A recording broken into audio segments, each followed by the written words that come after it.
Every leadership program begins with the trainer telling you what to do, how we learn, and what you need to know about the program. And I have recorded for you with NavCoach, I have recorded for you a whole big leadership program that I have held with so many leaders from so many companies around the world, from many countries. And because I was able to tell them in the room what we're going to do, I need to make a video for you so you know the same thing.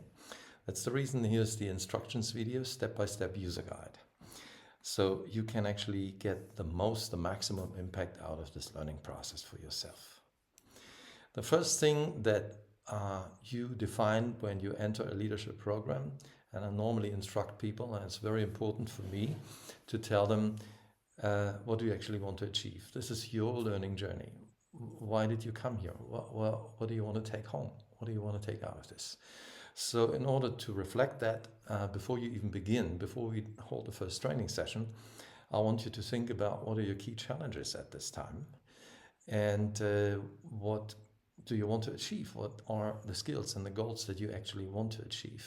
Which skills do you want to build up? And then, of course, what are the key criteria for you to know that you have actually achieved these skills? Often these are soft skills, so you need to think a little harder about how you will know you've actually achieved this. Will your feedbacks be different? Will people interact with you differently? Will you interact differently from feedback? Would be any scores different? So, and what is the time frame for this? Sit down and think about this. The next thing that is very, very important for you is to keep a learning journal. Why? A learning journal makes a big difference, because if you just sit in a class and say, well, that's interesting, let me think about this, that's one thing. It's good, it makes you think. But expressing what you're thinking to yourself on a piece of paper is more powerful. And it also becomes more binding, because now you've written down what was important to you and what you actually want to achieve. It's out there on paper for you to always remember when you open your little notebook. So the binding effect and the commitment that you have with yourself becomes bigger. Also, if you begin to share your notes with other people, it becomes even more binding if you want to do that. And I sometimes say, well, send a letter to your learning buddy, and the learning buddy can send letters to you, so you know more about how you're implementing your goals. Okay, so that's the learning journal. Learning alone is a good thing, and learning from the big platforms on the internet, there's thousands of videos you can learn from, but it's always you alone. Now, this program here is not only for you alone. You can actually use this for chatting with learning buddies. So why not share this program with your learning buddy?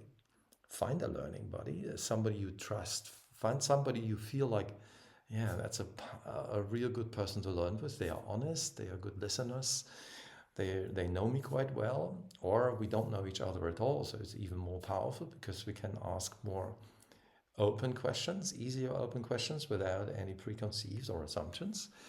And it's very, very good for adjusting your goals and double checking what you've achieved and giving you more hints. It's like almost beginning to mentor each other. And, that's a very good thing. Ideally, you would find more than just one learning buddy. You would find a learning circle and a peer group. So that would be a very good thing. Another thing to start with, if you think you can learn about leadership and implement skills, learn skills and train them just like that, I must disappoint you, because only 10% of what people learn in leadership programs, they may be so very expensive, only 10% will they take home. Most often because they don't have regular reflections, regular meetings with themselves that they have fixed in their calendar. So make an entry in your calendar regularly, ideally every day, but at least 3 times a week, for a minimum 20 minutes each. I'd suggest even 30 minutes. So you have time to think for yourself about the things that you want to achieve, about the goals you want to achieve, how they have maybe changed, which topics you've been experimenting with, what are the outcomes, which things did work, which didn't, and then what will be your next step, your next move. Think about those things. Will you adjust anything? Keep that as a regular entry in your learning journal. With your learning buddy, and ideally with a learning circle of peer groups, learning will be so much stronger. So I strongly recommend don't learn alone. I mean, of course, I don't stop you learning all these videos by yourself or following them. It will already be great insight, but the real training and implementation comes from doing this with somebody else. So finding a learning buddy, finding your learning circle or peer group would be ideal. So you would be sitting in a real leadership program with me telling you everything via video, and you can use this 24/7 anytime. One more powerful option of how to use all this input that I give you, all the instructions and videos and assignments and self-assessments, you can actually do that stuff with your team. And I'm coming to that a little later, which would be very powerful because that's where the implementation happens. This is where the high performance teams actually goes up like this, performing more. Key considerations before you begin. I'm not in the room, and even if I was in the room, you'd still be in the driver's seat. Nobody else is responsible and accountable for your learning process. It's you. You know what you want to learn, and if you don't know yet, you sit down and reflect, get feedback from somebody about it, and then you will know better. And then, so after that, you know, it's only you in the driver's seat. It's not the trainer. And even now, the trainer is not even in the room. There's nobody to remind you. So you take this extra responsibility and commitment. I will remind myself. So as I said, make a fixed date with yourself in your calendar regularly and don't allow anybody to override this. Then ideally, you have a team where you want to implement everything. Not only a peer group or learning buddies, but really your own team, and you can do workshops with them based on the instructions and the sections that I'm giving you here. For instance, there are topics like culturally diverse teams or different generations. If you take a half day with your team and run this workshop together, facilitating it with my help in the videos, will be very, very powerful. You just try, and I'll give you instructions how to do this. If you do want to do this with your team, start with the trust building first. There are, especially in the first sections of this NavCoach program, you will find an exercise called Going Deeper. And that's a wonderful exercise to begin building more appreciation of the diversity in your team, building trust and appreciation in the team, so that warms you up for more. Don't start with the difficult stuff like crisis management or leadership in a VUCA world. That would be for the later sections, or even conflict management. So this is just one hint. Start with trust building first. The team familiarity and trust, the cohesion matters the most. You can't do anything without that. So whatever it takes to warm your team up to that, do it. There are good exercises in here. Then deepen your leadership skills by going through all the programs one after the other, step by step. There are good instructions. If you do this regularly, you will deepen your skills and you practice them in your daily work. And then you can go to the more complex challenges, the higher levels like change management and vision development and conflict management and crisis management and so forth. So new leaders, I recommend start with the first one. The first one is called leadership transition, becoming more aware of your own role. This is a very, very different job from an expert job. Most jobs in these worlds are expert jobs, and then all of a sudden you become the leader because you've been the best expert. Now that's a very different task. And becoming aware of what's involved in that and what that entails and what that means for you in your role and the responsibilities that you're taking on your shoulder. I think you better be highly aware of what that means. And this first section, this first course about leadership transition gives you a good insight in that. And even if you are an experienced leader, it is still meaningful to go to the section first, because every time you go to a next role leadership task, it means what got you here won't get you there. So you need to reflect how this role changes. Leading a team and people is not the same thing like leading leaders, which is also not the same thing like leading an organization. So every time you change your role, it makes a lot of sense to start there. And then you can actually start anywhere in NavCoach, but I still recommend always resorting to the essentials part first, because there are very, very important things that you might not have heard of, especially when it comes to communication and perception. These are very, very important chapters that I highly recommend you do first before you go to all the other sections. How to follow the course structure is pretty straightforward. It's all in the channel there. Once you've enrolled and you go to your course, you always find the first part is a video instruction, video input. Then you get an assignment for self-reflection and an assignment for group tasks, breakout sessions, group discussions.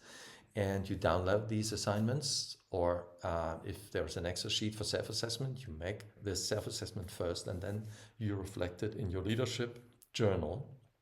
And if you're in a group session with your team, then you can discuss this with your team, but I'm coming to this later.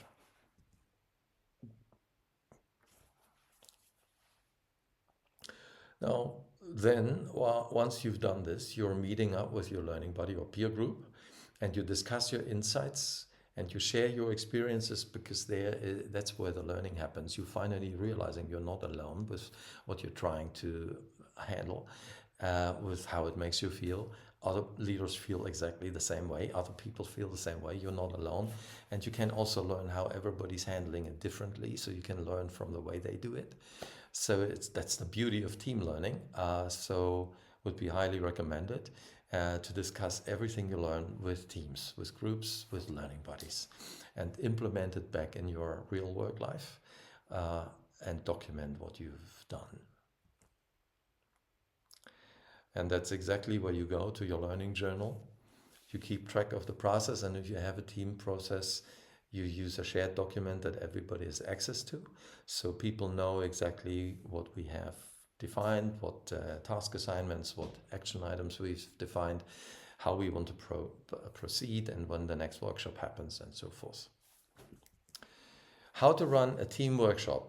Now, I'm giving you a very basic but important facilitation guide for team workshops or any meeting that you run. This is not highly advanced, but I think if you use these basic principles, you're almost 80% good already. If you want to handle it better, there's a lot of instructions out there on how to best facilitate, but I'm talking about how to organize meetings and a workshop. Always remember, before you do a workshop with your team or your peer group, set the duration and the schedule, define an agenda first. And also think about what you want to achieve. Why do we do this topic? And then you send the invite to people so they can actually prepare already if you're sending this course to them, so they can handle it by themselves, go through the videos, and you meet just for reflection together. Also think of the logistics of whiteboards, flip chart stands, flip chart paper, and a projector where you can actually see the videos together. And then ideally, when you're in the workshop, you define different roles. When you're the team leader, it's always difficult to have many roles at once, but maybe you can find a team member to facilitate, to be the timekeeper, to run you through the agenda points at the specified time. And then keep the time, watch it very closely, and then also document what your findings are, what your brainstorming lists are when you're discussing, and so forth. So you've got everything well documented in your shared documents. Running through the workshop is pretty simple. You share the agenda, and then when you meet and you're sitting in the room together, you define the goals together, you align them together, you ask people what their expectations are. So an expectation is, after this half-day workshop, what will be different for you? What do you expect of the outcome?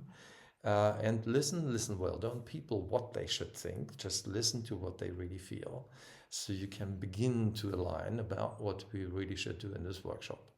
Ideally, everybody's on the same page and wants to go through this together. Then you do exactly what I've already told you. You go through this video input, through the instructions and the instructions for the breakout sessions, and you discuss this according everything I've given you in the workshop instructions. And then don't forget to give enough time, because the videos may be 5, 10 or 15 minutes long at the longest. But when you see 3 or 5 videos in a course, that doesn't mean this course is only half an hour long. It means you need time for reflection after every video, after every input I give you. And the group discussions take even longer. A group discussions is never good below 20 or 30 minutes. And if you're going deeper into that, 45 minutes is just going like this. It's just no time at all. So you need a lot of time for workshops. I basically recommend at least half a day for every section, like across cultures or different generations, different personalities. If you do these workshops, always half a day, sometimes even longer.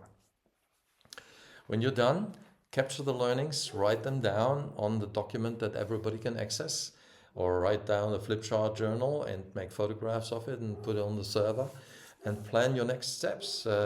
What is the next time we will meet? Because just one day event is certainly not a team building process. The process and the implementation actually is the key thing. If you want to keep this running, you regularly meet until you have the feeling we're really a high performance team. So that's what you do. You keep this not as an event. You plan a whole process that the team can follow, say half a year. And always apply the insights between the sessions and hold each other accountable for it. That's how you learn. Final thoughts. This is a program that you would normally be sitting in my class. And I'm sure you would love it like all the other participants have.